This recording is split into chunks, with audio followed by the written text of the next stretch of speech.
아버지와 성령 하나님께서 우리 미션 여러분께 함께 계시는 줄로 믿습니다.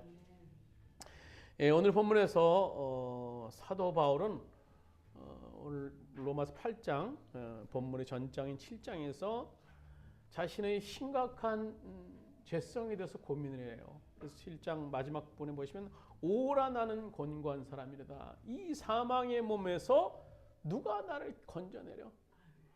사도 바울이 인간이 느끼는 그 절망의 끝을 사도 바울이 고백하는 것을 7장에서 볼 수 있습니다. 그럼에도 불구하고 사도 바울은 오늘 8장에서 우리가 죄와 싸워서 이길 수 있는 승리의 근거를 8장에서 쭉 제시하고 있어요. 결론은 뭔가 하면 그것은 우리들에게 부어주시는 성령으로 말미암아 그 영으로부터 우리가 새롭게 만들어지고 또 새로운 삶이 가능하다라고 그가 말씀을 통해서 우리들에게 증언하고 있습니다.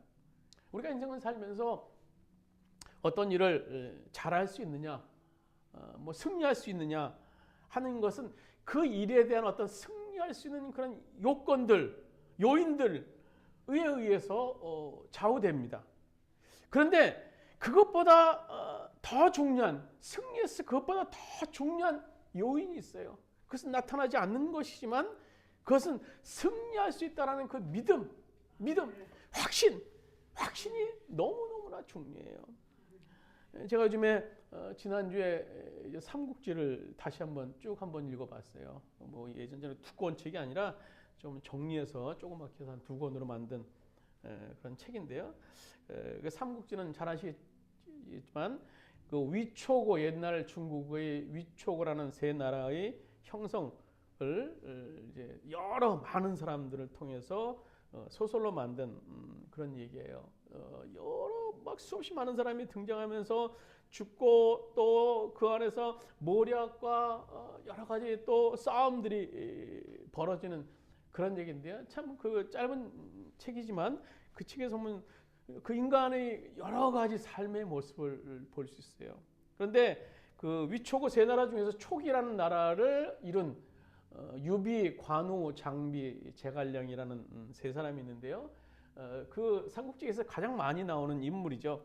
근데 그 인물 가운데 이 장비라는 인물이 있어요. 여러분 장비를 아실지 모르겠지만 장비야 쌍금탕 받아라 할 때 나오는 그런 아주 수염 이렇게 나는 인상을 가진 그런 인물입니다. 근데 그 사람은요, 싸움을 잘할 것 같지 않은데 항상 가면 이겨요. 어디 가든가. 그래서 나중에는요, 그 적군들이 장비라는 이름만 들어도 벌벌벌 떨 정도로 그 위세가 대단해요. 그런데 그 사람이 싸움에 임하는 자세를 보면 항상 자신감이 넘쳐요.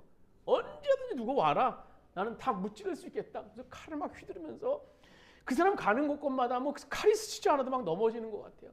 수없이 많은 사람들이 그 앞에서 그 이름 앞에 벌벌 떨고 그런 그 확신을 가지고 전쟁에 임하여서 승승장구하는 그런 인물로 묘사되는 것을 볼 수 있습니다.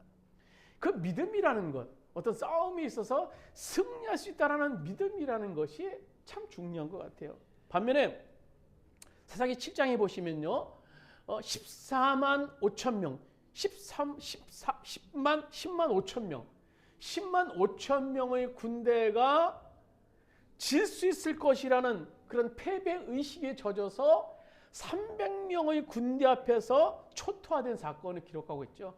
그래서 사사기 7장에 보시면 기드온의 300명 군대가 나와요.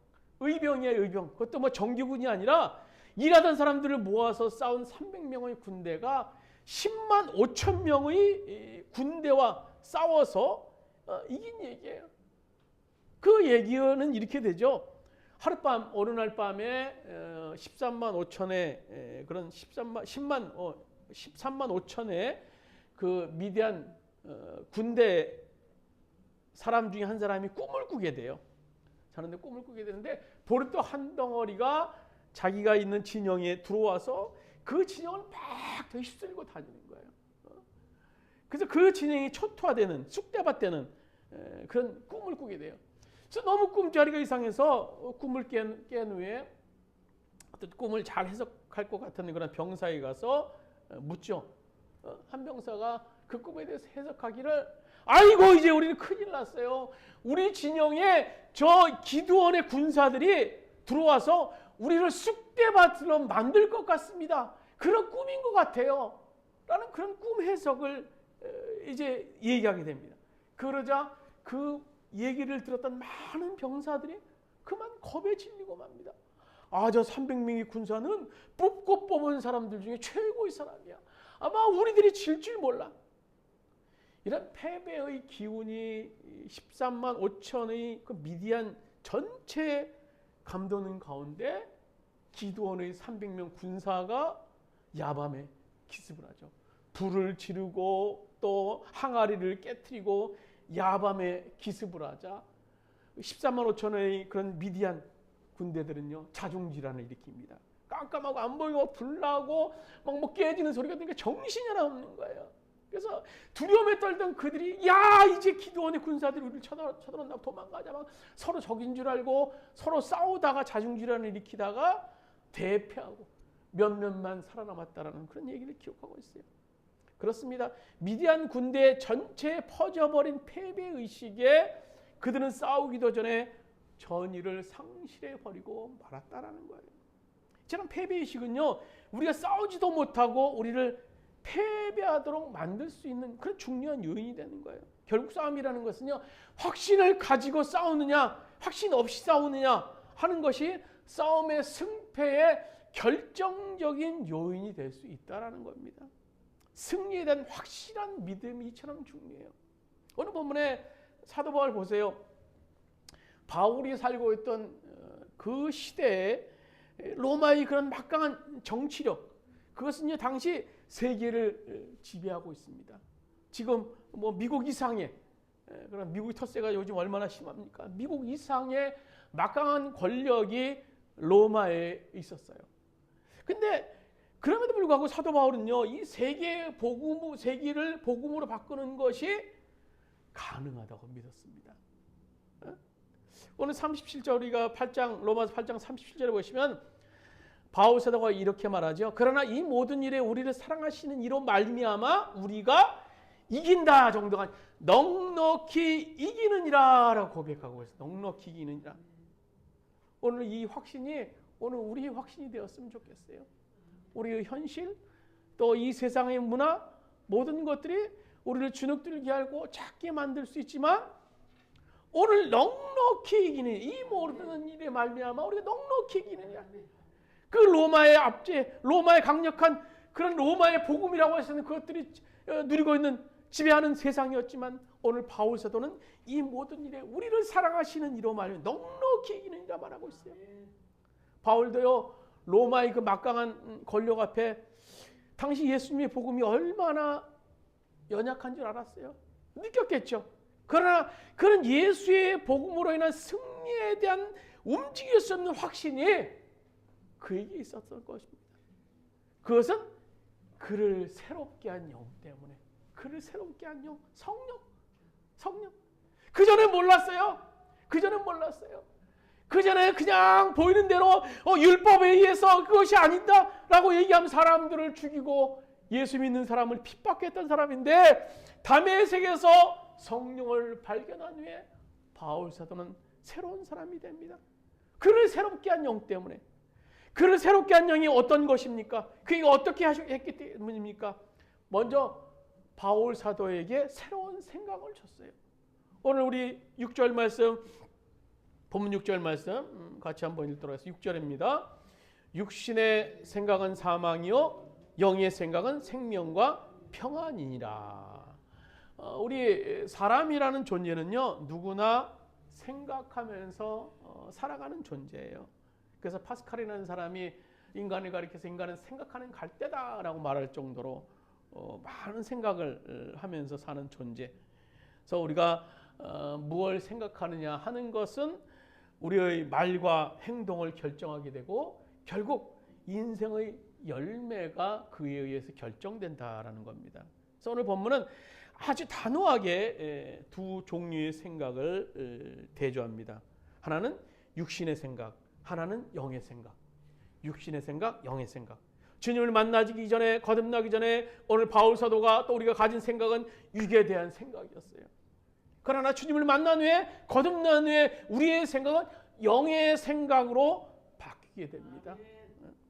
육신적으로 생각하는 사람들은요, 그 삶이 겉으로 굉장히 막 화려해 보이고 우아하게 보여도 결국은 사망에 이를 수밖에 없다는 것이 오늘 바울 사도의 고백이에요. 왜냐하면 육신의 생각은 자신의 육신에게 초점이 맞춰져 있어서 끊임없이 자기 자신을 기쁘게 하려는 그런 삶을 살기 때문인 겁니다. 우리가 누가복음 12장에 보시면 우리 잘 아는 부자 이 얘기가 나오죠. 이 부자를 향한 예수님의 결론이 뭐였습니까? 어리석은 자요. 어리석은 자요. 아, 이게 부자가 어리석어요. 얼마나 똑똑합니까? 그가 이 현실의 눈을 얼마나 정확히 봅니까? 앞으로 미래를 얼마나 현실을 바탕으로 예측한 사람입니까?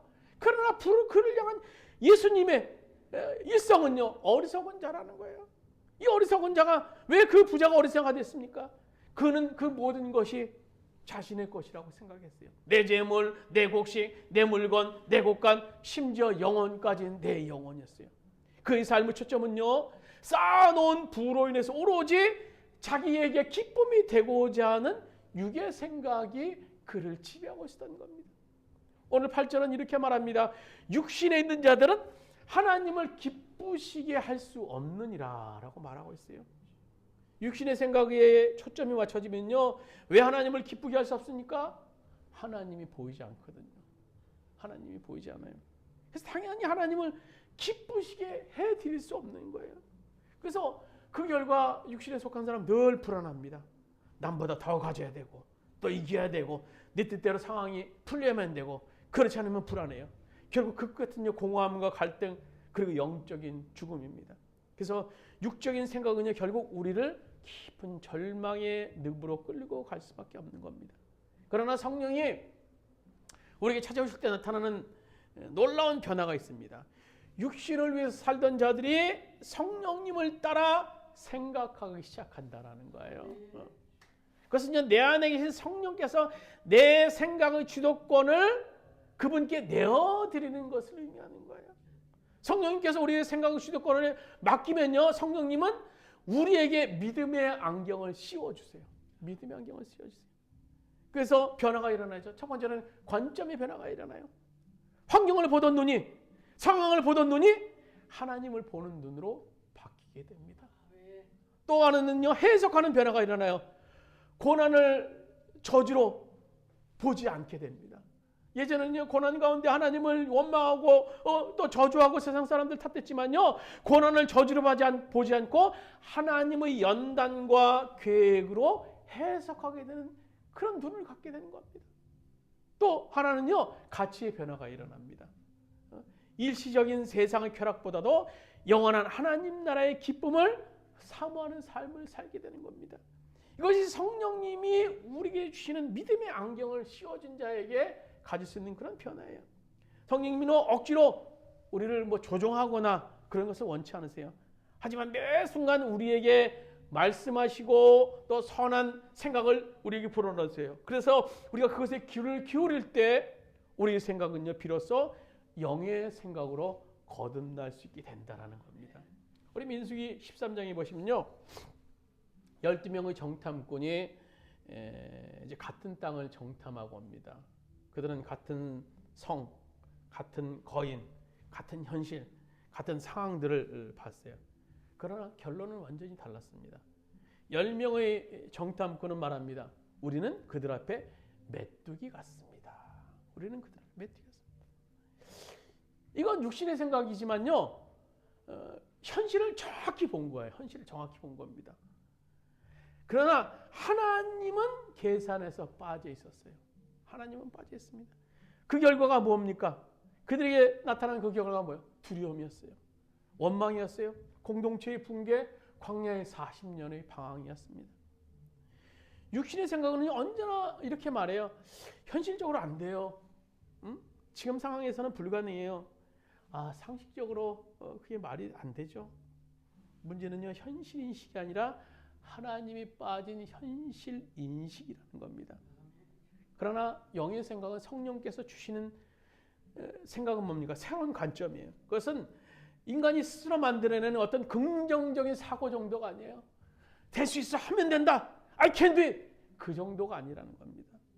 오늘 같은 땅을 본 여호수아 갈렙은 오늘 민수기 14장 8절에 이렇게 말하죠. 여호와께서 우리를 기뻐하시면, 여호와께서 우리를 기뻐하시면 그 땅을 우리에게 주실 것이다 라고 얘기해요.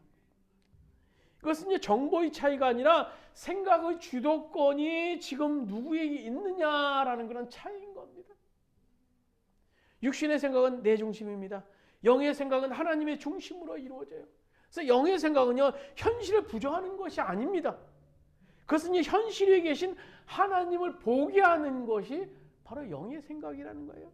그래서 영의 생각은요, 환경이 바뀌지 않아도 우리 마음의 생명과 평안을 가져다 줄 수 있는 것이 영의 생각입니다. 여러분, 우리가 생각하고 말고 하는 것이 단순해 보이지만요, 사실 영적인 전쟁터가 우리 생각 안에서 지금 이루어지고 있는 거예요. 사단은 끊임없이 육신의 생각을 집어넣어서 우리를 무너뜨리려고 합니다. 하지만요, 우리 안에는 세상을 이기신 성령님이 계세요. 그래서 오늘부터 우리가 연습합시다. 부정적인 생각, 나쁜 생각, 미움의 생각이 찾아올 때마다 선포합시다. 내 생각의 주인은 성령님이시다. 나는 성령님이 주시는 생각대로 살 것이다. 그것이 우리의 선포가 돼야 돼요. 오늘 이렇게 새 생각을 주신 성령님은 이어서 무엇을 하십니까? 우리 빌립보서 2장 13절 말씀, 우리 주보에 있는 말씀 같이 읽도록 하겠습니다. 너희 안에서 행하시는 이는 하나님이시니 하나님은 자기의 기뻐하시는 뜻을 위하여 너희 안에 소원을 두고 행하게 하시나니. 하나님의 기뻐하시는 뜻에 대한 소원, 즉 생각, 그것을 하게 하실 뿐만 아니라 또한 우리에게 행하게 하신다는 겁니다. 우리를 움직이게 하세요. 그분은 우리의 새로운 삶을 위해서 생각을 바꾸실 뿐만 아니라 새로운 행실을 가능하게 하세요. 첫 번째로는 새로운 생각을 주시고, 두 번째로는 새로운 행동을 우리에게 주세요. 성령님을 통해서. 우리는 스스로에게 이런 질문을 합니다. 믿는데 왜 삶은 그대로일까? 말씀을 하는데 행동은 왜 안 바뀔까? 본문에서 바울 사도는 분명히 말합니다. 성령님은 생각만 바꾸시는 분이 아니라 삶의 행동을 실제로 바꾸시는 분이시라는 거예요.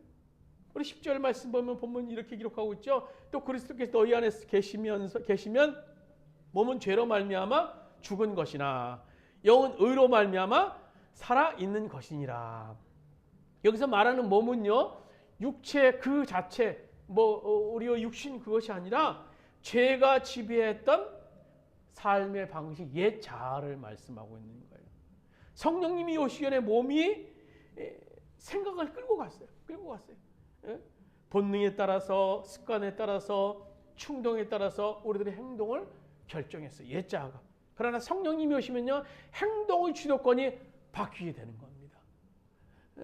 누가복음 19장에 보면요, 우리가 잘 아는 삭개오 얘기가 나와요. 삭개오는 당시 세리장이었죠. 그동안 그가 살아왔던 행동의 패턴은 굉장히 단순했어요. 더 많이 모으자. 더 많이 모으려면 불의하게 해야 된다. 착하게 해서는, 선하게 해서는 더 많이 모을 수 없다. 사람들의 눈은 개의치 않는다.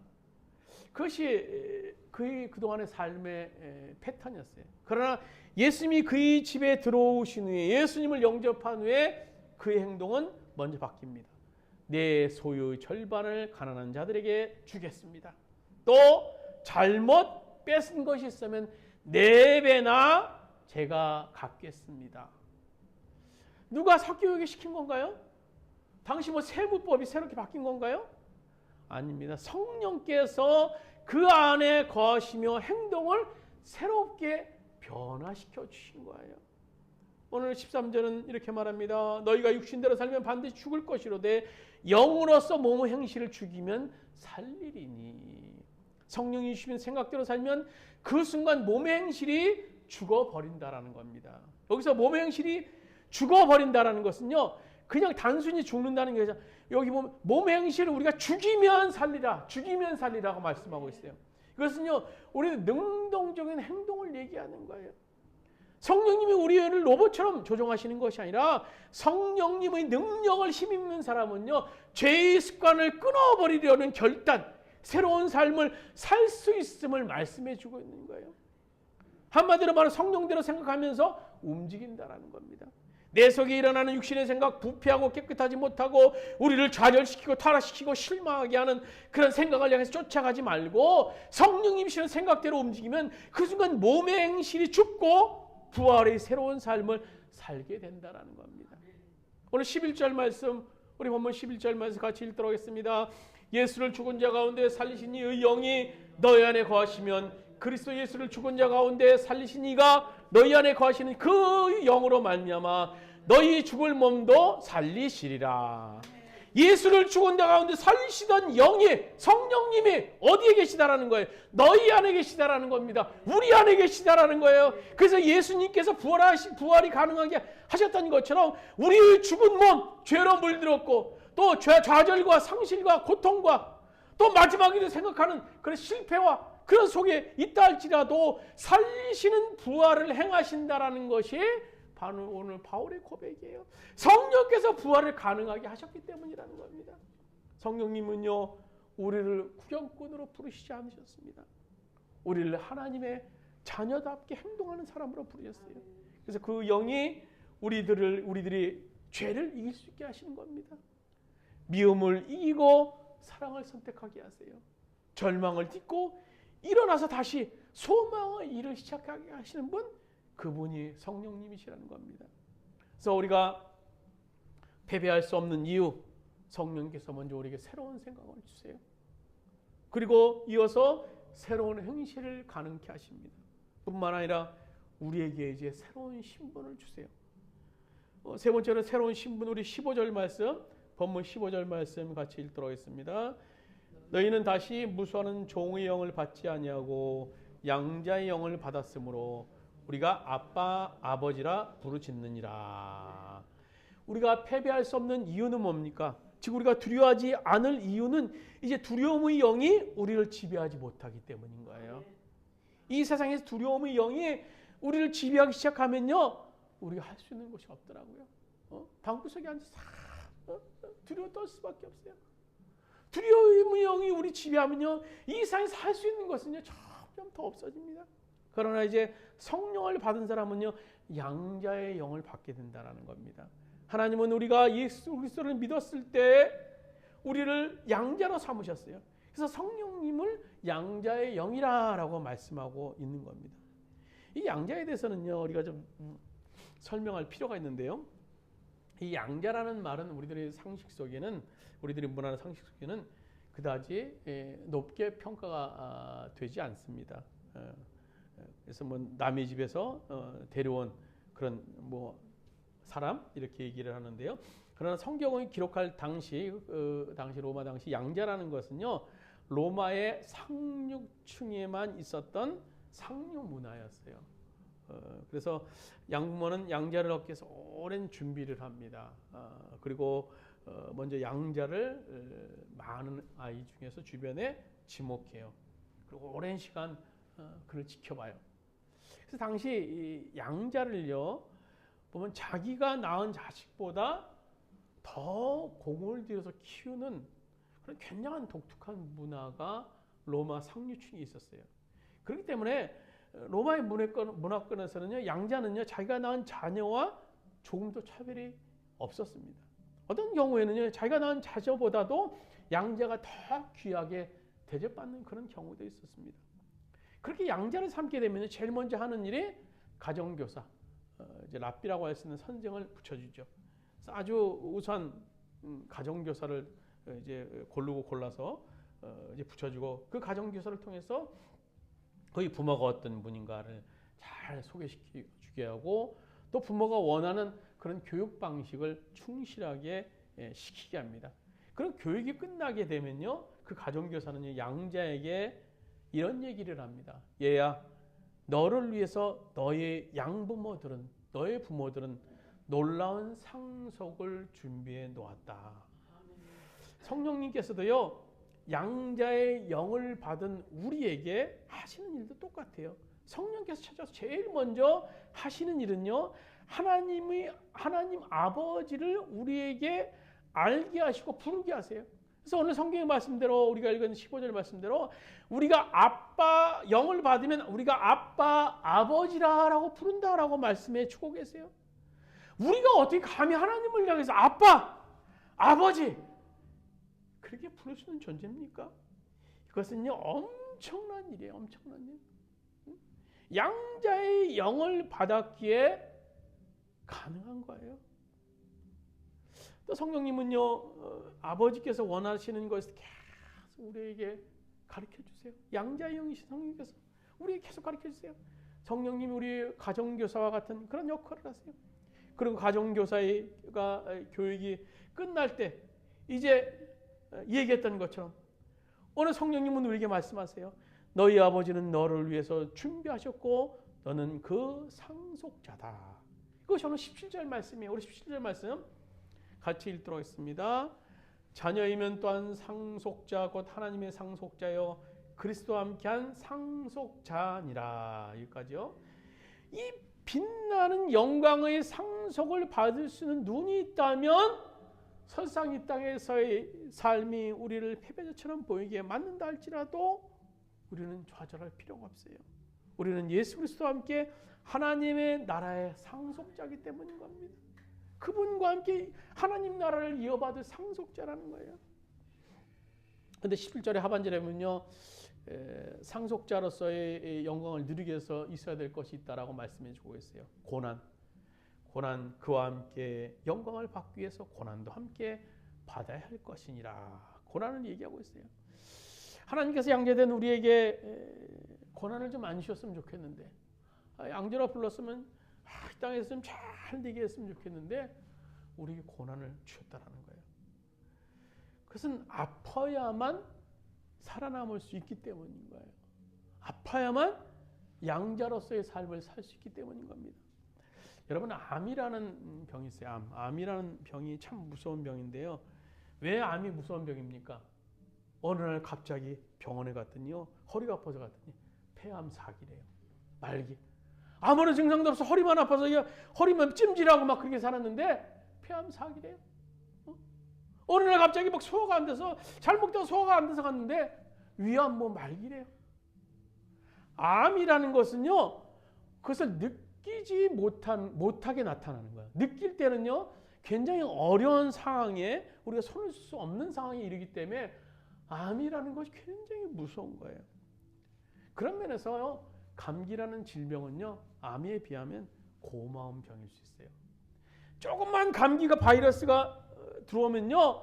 막 목이 따갑고요. 막 코가 막히고 막 콧물이 줄줄줄 흐르고 기침이 사정없이 나와요. 그래서 초기에 조금만 진행됐을 때 우리는 막 약도 먹고 막 뜨거운 물도 먹고 막 뜨뜻한 데 가려고 하고 조금만 증상이 나타나면요. 우리는 얼마든지 방어할 수 있게 됩니다. 그래서 사람들은요. 감기가 더 진행되지 못하도록 빨리 예방 조치를 합니다. 어떤 통계에 보니까요. 감기에 잘 걸린 사람이 더 오래 산다라는 그런 통계도 있습니다. 그러니까 아픔이 드러나야 생명을 보호할 수 있기 때문인 겁니다. 그렇습니다. 우리가 지금 당하는 고난이 없었다면요. 아마 우리는 이 땅에 사는 내내 이 땅의 것만 쫓아서 살다가 실망과 탄식 속에 죽을지도 모르는 그런 존재였을 것입니다. 그래도 고난, 아픔을 주셔서 경제적으로도 아픔을 주시고 또 건강에 대한 아픔도 주시고 또 자녀를 통한 또 아픔도 주시고 여러 가지 많은 아픔이 있으니까 하나님을 포기하고 또 그 가운데 하나님의 뜻을 찾게 되고 나라는 존재가 어떤 것인가를 묻게 될 수 있다는 겁니다. 그러하기 하나님께서 상속자에게 주시는 영광과 아울러 고난도 우리에게 허락하시는 겁니다. 말씀을 마치도록 하겠습니다. 세상은 우리가 성령과 상관없이 살도록 만듭니다. 성령이 우리 안에 계신 것을 잊게 만들고 믿지 못하게 만들고 우리 안에 계신 주님을 바라보지 못하게 합니다. 그러나 하나님께서 성령으로 우리 안에 들어와 계시다. 이것이 더 놀라운 일이 될 수 있는 겁니다. 이것보다 더 놀라운 일은 세상에 없습니다. 하나님께서 성령으로 우리 안에 들어와 계시다. 이건 정말 놀라운 일 중에 놀라운 일인 겁니다. 그리고 그 성령은 우리에게 새로운 생각을 주시고 새로운 행동을 하게 하시고 양자라는 새로운 신분을 우리에게 허락하시는 겁니다. 그러므로 우리의 승리의 근거는 이것이 되어야 됩니다. 내가 얼마나 노력했느냐, 내가 얼마나 승리할 요건들이 많이 가지고 있느냐, 그것이 아니라 지금 내 자신을 얼마나 성령의 인도하심 앞에 내어드리고 있는가, 그런 삶을 살고 있는가, 순종하는 삶을 살고 있는가, 그것이 우리의 승리의 근거가 되어야 될 줄로 믿습니다. 우리 기도드리시겠습니다. 오늘 바울 사도는 그의 삶에 대한 끊임없는 좌절과 상실의 시간을 보냈습니다. 그러나 그 상실 속에서 그가 깨달은 것은, 그가 승리할 수 있는 것은 그 상실을 극복하고 그의 죄의 본성을 극복하고 만나는 어려운 상황 속에서 그가 승리할 수 있었던 요인은 그 안에 함께 하시는 성령님이셨습니다. 성령님이 바울에게 새로운 생각을 주시고 새로운 행동을 하게 하시고 새로운 신분을 허락하셔서 나는 이 막강한 이 세상 앞에서 승리할 수 있다, 넉넉히 이길 수 있다 고백했던 오늘 바울 사도를 봅니다. 오늘도 우리들이 이 사도 바울의 이 고백이 우리들이 고백이 되기를 원합니다. 미션 123개 성도들이 고백이 되기를 원합니다. 우리도 넉넉히 이길 수 있습니다. 우리도 넉넉히 이길 수 있습니다. 보이는 현실은 캄캄하고 보이는 현실은 앞이 보이지 않고 어디로 가야 될지 모르지만 우리 안에 계시는 성령의 인도하심으로 우리의 삶을 내어드림으로 그분이 우리를 통하여서 하신 일들을 바라봄을 통해서 우리도 넉넉히 이길 수 있습니다. 고백할 수 있는 우리 미션 123개 성도들 될 수 있도록 주께서 인도하여 주시옵소서. 이제는 우리 주 예수 그리스도의 은혜와 하나님 아버지의 원하신 사랑하심과 보혜사 성령님의 감화 감동 내주 교통하시는 종이 우리 안에 계신 이로 말미암아 우리가 넉넉히 이기느니라 고백했던 사도 바울의 고백과 같이 우리의 현실은 지금 어렵고 육신의 눈을 바라볼 때 캄캄해 보이지만 오늘 우리 안에 계시는 영으로 생각하고 영으로 행동하고 우리에게 주시는 그런 새로운 신분을 자각하는 가운데 오늘 함께 하실 성령님을 통하여 소망을 갖기로 하는 우리 모든 성도들 머리 위에 그의 가정의 사업장과 직장의 땅의 모든 교회 위에 이제부터 언제까지 함께 하시기를 간절히 축원하옵나이다. 아멘.